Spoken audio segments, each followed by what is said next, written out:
가족 간에 돈 빌릴 때도 차용증 써야 한다는 얘기 들어보셨죠? 차용증 없이 돈 빌려줬다가 나중에 증여세 추징될 수 있는 위험 때문에 그렇습니다.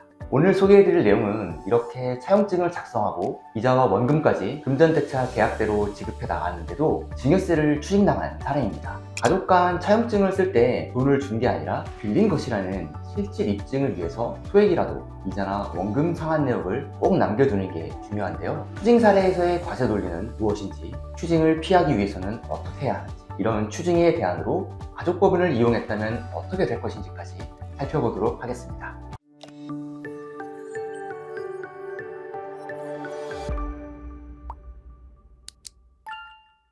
대법원까지 갔지만 최종 패소한 사례인데요. 일반적인 돈을 직접 빌려주는 금전대차 계약은 아니었고 할아버지와 손자 간의 부동산 양도대금의 잔금을 금전대차 계약으로 했었던 사례입니다. 결론부터 말씀드리면 손자는 잔금을 치르기 위해 금전대차 계약 내용대로 이자와 원금을 상환했었지만 과세관청은 이를 부인하였고 증여세를 과세한 것이 대법원까지 국가 승소로 확정되었습니다. 이해를 위해 사실관계를 정리해드리겠습니다. 손자가 할아버지와 상가 건물을 매매하는 계약서를 작성하였는데 보증금을 인수하면서 중도금까지는 아버지로부터 증여받은 현금으로 지급을 하고 나머지 잔금은 금전 소비대차 계약으로 체결하고 70개월에 걸쳐 원금과 이자를 상환하고 있었습니다. 상가의 매매 계약은 시세보다 싸게 파는 것이었지만 저가양수에 의한 증여를 피할 수 있는 금액에 역산하여 딱 맞춘 금액이었고 잔금의 70개월 상환 스케줄 또한 상가의 월세 현금 흐름에 맞춘 것이었습니다. 과세관청은 이 거래는 손자에게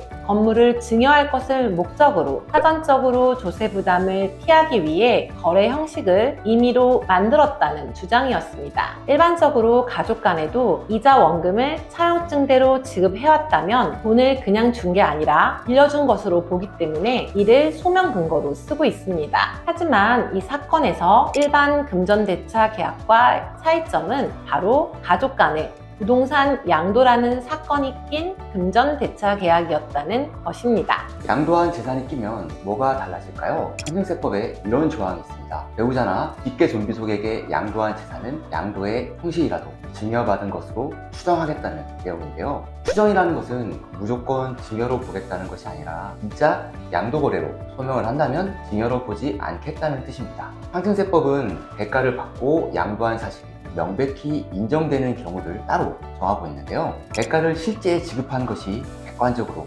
입증이 되어야 한다는 것입니다. 그렇다면 사건에서 잔금을 금전소비대차로 전환하는 것이 대가를 지급한 사실로 볼 수 있는가가 쟁점이 되는 것입니다. 그런데 법은 아니지만 상증세법 집행기준에 이러한 내용이 있습니다. 양도일 현재 대가를 추후 지급하기로 한 경우에는 명백히 양도한 것으로 보지 아니한다. 어쨌든 나중에 분할해서 원금 이자 지급하고 있으니 실제 지급한 거 아닌가? 라고 생각이 들 수 있는데요. 집행기준에 이렇게 나와 있다 보니 보사관 입장에서 실무상 이것을 무시할 수는 없습니다. 법원의 판단 또한 매매가도 저가 매매 계약이었고 잔금의 소비대차 상환 일정도 손자가 매수하는 건물의 월세 현금 흐름에 맞춘 것이었고 이 금전대차 계약은 증여를 위한 조세 회피 행위에 해당되기 때문에 실질과세의 원칙에 따라 금전소비대차의 실질이 없다고 하였습니다. 만약 양도대금을 금전대차 계약으로 전환한 것이 아닌 일반적인 가족 간에 돈을 빌리는 상황에서는 계약 내용대로 현금이나 이자를 지급했다면 판례의 사례처럼 부인당하기는 쉽지 않았을 것입니다. 하지만 일반적인 금전 차용 거래에서도 원칙적으로는 배우자 및 직계 존비속 간의 소비대차는 인정하지 않습니다. 상증세법 기본 통칙에 나와 있는 내용인데요. 그렇기 때문에 실제 차용이라는 입증을 위한 객관적 근거가 있어야 해서 차용증의 확정일자나 공증, 현금이나 이자의 상환 내역이 필요한 것입니다. 하지만 판례에서 보았듯이 일반적인 금전 차용보다 부모 자식 간 재산 양도 시 대금의 금전 소비대차 전환은 더 엄격하게 보아서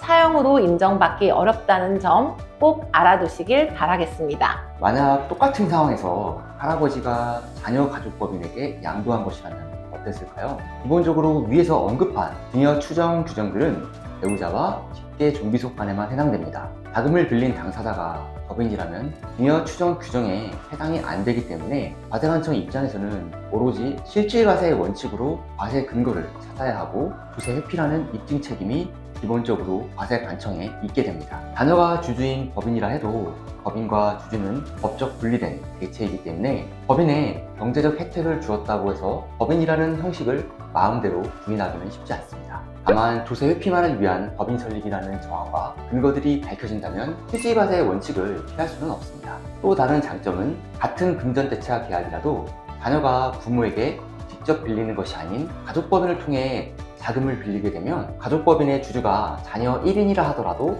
약 20억 원까지는 무이자로 빌려도 증여세 문제가 없습니다. 왜 그런지에 대한 설명은 상단 링크 영상을 참고해 주시기 바랍니다. 만약 부모에게 20억을 무이자로 빌릴 수 있다면 가족법인으로 꼬마빌딩이나 미국 주식 투자를 통해 자녀가 자산 증식의 기회를 얻을 수 있겠지요. 자산 증식의 기회를 줄 수 있다는 것 외에도 가족법인을 활용 시 세대 간 자산의 이전과 상속세 대비도 훨씬 유리하게 가능합니다. 가족법인 활용 시 어떤 기회들을 활용할 수 있는지는 앞으로 영상을 통해 알려드릴 테니 채널을 구독해 두신다면 어디서 쉽게 들을 수 없는 가족법인 절세 방법과 사례들을 얻어가실 수 있습니다. 그럼 오늘의 내용을 정리하여 드리겠습니다. 가족 간 부동산이나 주식을 매매 계약 시 돈이 부족하다고 잔금을 금전 소비대차 계약으로 전환한다면 원금이나 이자 지급 내역을 근거로 남겨두었어도 증여 추정과 실질과세 원칙이 적용될 수 있다는 것과 일반적인 금전 차용보다 훨씬 엄격한 기준으로 검토한다는 걸 꼭 기억해 두시길 바랍니다. 그리고 이러한 금전대차 계약 시 가족법인을 활용한다면 원칙적으로는 증여 추정 규정이 적용되지 않고 부모로부터 최소 20억 이상을 무이자로 대여할 수 있으며 훨씬 다양한 절세 테크닉과 세대 간 자산 이전이 가능하다는 것도 저희 채널 다른 영상을 통해 알아두시면 유익합니다. 영상 봐주셔서 감사합니다. 가족법인 책을 쓴 가족법인 전문가, 이 사람 상속증여 전문 세무법인 하나였습니다.